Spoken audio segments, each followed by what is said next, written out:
नमस्कार, capital TV में आपका स्वागत है। मैं हूं आपके साथ सबा शाहिद शेख। मैं आपको बताऊंगी उन 4 नेता, अपराधी, आतंकी और जिहादी के बारे में जो आज चक्रियों में फंसा है। उनके कारनामों को एक्सपोज करूंगी, पूरी डिटेल में इनका कच्चा चिट्ठा खोलूंगी। आज के वो 4 नाम जो चक्रियों में फंसे हैं वो है दरगाह, दूसरा है मौलाना बरकती, तीसरा है अतीक का भाई अशरफ, चौथी है मायावती। सबसे पहले बात दरगाह की। अजमेर के ख्वाजा मोइनुद्दीन हसन चिश्ती की दरगाह के खादिमों और दरगाह कमेटी के सदस्यों के बीच तकरार बढ़ गई है। खादिमों के दरगाह का इंतजाम संभालने वाली कमेटी के सदस्यों पर गंभीर आरोप लगाए गए हैं। इन आरोपों में चढ़ाए जाने वाले पैसों की हेरफेर और दरगाह की जमीनों का दुरुपयोग शामिल है। शिकायतकर्ताओं ने अपने आरोपों की जांच ईडी से कराए जाने की मांग की है। इस सिलसिले में जिला अधिकारी अजमेर को ज्ञापन भी सौंपा गया। दरअसल दरगाह के खादिमों ने कामकाज देखने वाली कमेटी पर चढ़ावे में आने वाले पैसों के दुरुपयोग का आरोप लगाया है। जिला अधिकारी को दिए गए ज्ञापन में खादिमों ने कहा कि पिछले 5 सालों में दरगाह कमेटी ने वहां जाने वाले जायरीनों की सुविधा के लिए कोई भी काम नहीं किया। आरोपों के मुताबिक दरगाह की छत कई जगहों से टूटी है और फर्श का भी कमोबेश यही हाल है। खादिमों का कहना है कि दरगाह और आसपास भी काफी गंदगी फैली रहती है, जिससे आने वाले यात्रियों को काफी असुविधा होती है।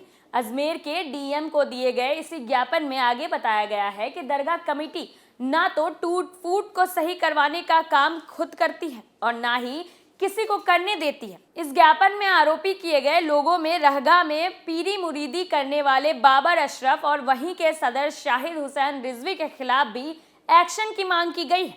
खादिमों का कहना है कि अजमेर में दरगाह कमेटी की जो तमाम संपत्तियां और जायदाद है उसका भी दुरुपयोग कमेटी के सदस्य कर रहे हैं। संबोधित किए गए ज्ञापन में खादिमों ने दरगाह में चढ़ावे के तौर पर आने वाले पैसों की ईडी से जांच की मांग की। उनका कहना है कि राजस्थान हाईकोर्ट के फैसले के बाद भी दरगाह कमेटी वेटिंग हॉल को नहीं चलवा रही है। खादिमों ने मोदी सरकार के दरगाह में स्थायी नाजिम नियुक्त करने की भी मांग की। जानकारी के अनुसार दरगाह कमेटी के मौजूदा सदस्यों ने अपने कार्यकाल में लगभग 1 करोड़ की राशि टीएडीए के नाम पर उठाई है। गौरतलब है कि 28 जनवरी 2023 को अजमेर दरगाह में खादिमों और बरेलवियों के बीच मारपीट हो गई थी। उस दौरान अफरा तफरी को शांत करवाने के लिए पुलिस को आना पड़ा था। अगली खबर में बात मौलाना बरकती की। जम्मू कश्मीर पुलिस की राज्य जांच एजेंसी ने मौलाना सर्जन बरकती के घर समेत 8 अलग अलग ठिकानों पर छापेमारी की है। एसआईए ने ये कार्रवाई अवैध चंदा वसूली और संदिग्ध आतंकी गतिविधियों में जुटे हुए 1.5 करोड़ रुपए के मामले में की है। दरअसल मौलाना बरकती पर साल 2016 में हुए देश विरोधी प्रदर्शनों को उकसाने का आरोप है। इस प्रदर्शन के बाद उसे जेल भी जाना पड़ा था। इसके बाद से वो स्थानीय स्तर पर लोग उसे पहचानने लगे थे। इस पहचान का फायदा उठाते हुए वो लोगों को इमोशनल ब्लैकमेल कर अपनी जरूरतों के लिए चंदा वसूलता था। इसके अलावा टेरर फंडिंग हासिल करने की भी बात कही जा रही है। एसआईए ने अनंतनाग, कुलगाम, शोपिया और श्रीनगर जिलों में छापेमारी की है। आरोप है कि लोगों को इमोशनल ब्लैकमेल कर मौलाना बरकती लाखों रुपए की संपत्ति इकट्ठा कर चुका है। शुरुआती जांच में सामने आया है कि बरकती ने अनंतनाग शहर में अपनी पत्नी के नाम पर 45 लाख रुपए की जमीन खरीदी थी, लेकिन बाद में उसने जमीन को 72 लाख रुपए में बेचकर 27 लाख रुपए का मुनाफा कमाया। चंदा वसूली कर उसने महल की तरह दिखने वाला एक बड़ा घर भी बनाया है। इसके अलावा परिवार वालों के नाम पर कई एफडीआर कराने की बात भी सामने आई है। यही नहीं, बरकती ने मदरसा स्थापित करने के लिए करीब 30,000 वर्ग फीट जमीन खरीदी है। रिपोर्ट में यह भी कहा जा रहा है कि वो इस जमीन का उपयोग आतंकी गतिविधियों को बढ़ाने और युवाओं को आतंक की ओर ले जाने के लिए कर रहा था। इसके अलावा वो लोगों से वसूले गए पैसों का आतंकवादी गतिविधियों को आगे बढ़ाने के लिए भी कर रहा था। साथ ही उसे कई संदिग्ध स्रोतों से फंडिंग भी मिल रही थी। कुल मिलाकर उसने 1.5 करोड़ रुपए की कमाई की है। बता दें कि मौलाना बरकती दक्षिण कश्मीरी के शोपिया जिले के जैनपोरा का रहने वाला है। वो प्रतिबंधित संगठन जमाते इस्लामी और कट्टरपंथी हुर्रियत कॉन्फ्रेंस से जुड़ा हुआ है। साल 2016 में आतंकी बुरहान वानी के मारे जाने के बाद दक्षिण कश्मीर में खास तौर से शोपिया, कुलगाम और पुलवामा के अलग अलग हिस्सों में हुई हिंसक घटनाओं और देश विरोधी प्रदर्शनों में बरकती का बड़ा हाथ माना जाता है। अब बात माफिया अतीक अहमद के भाई अशरफ की। पुलिस एनकाउंटर से बचने के लिए बरेली जेल में बंद अशरफ ने याचिका दाखिल की है।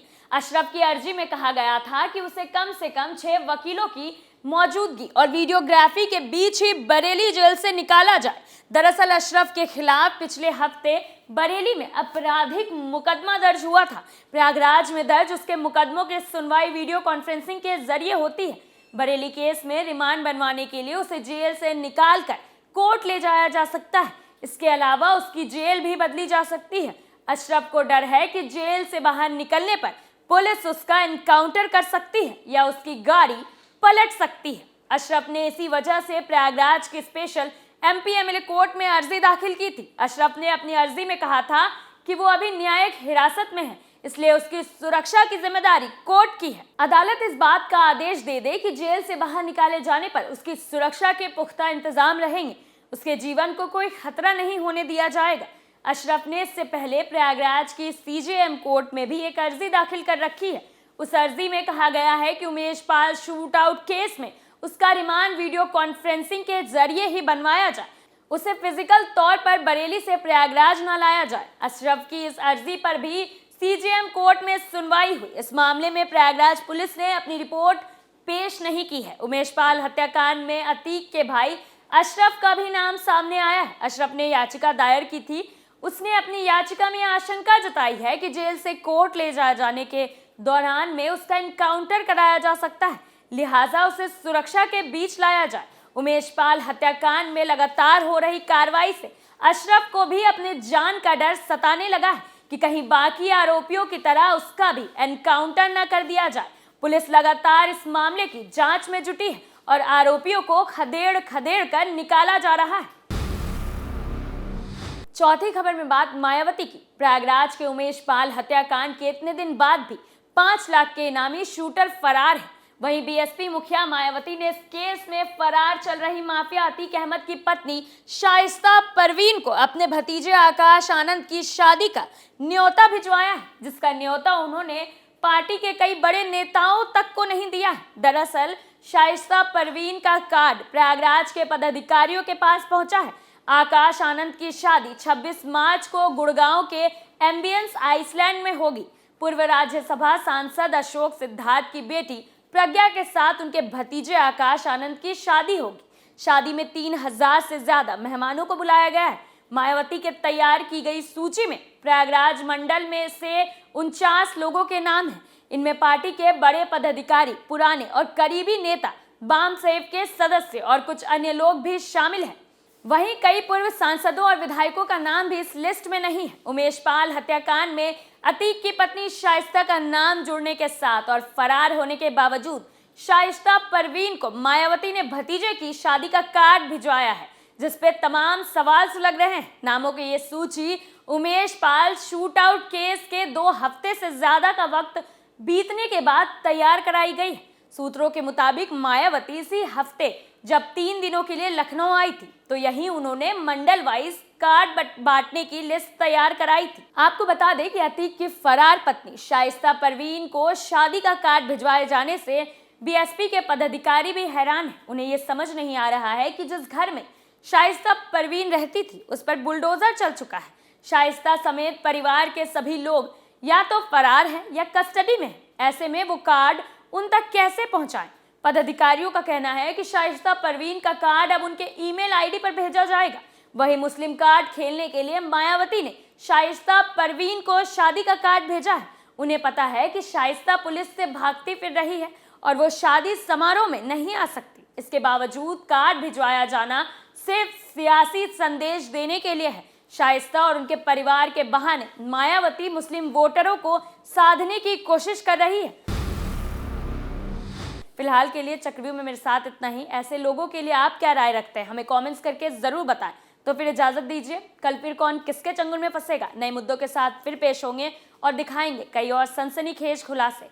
तब तक के लिए देखते रहिए कैपिटल टीवी। नमस्कार।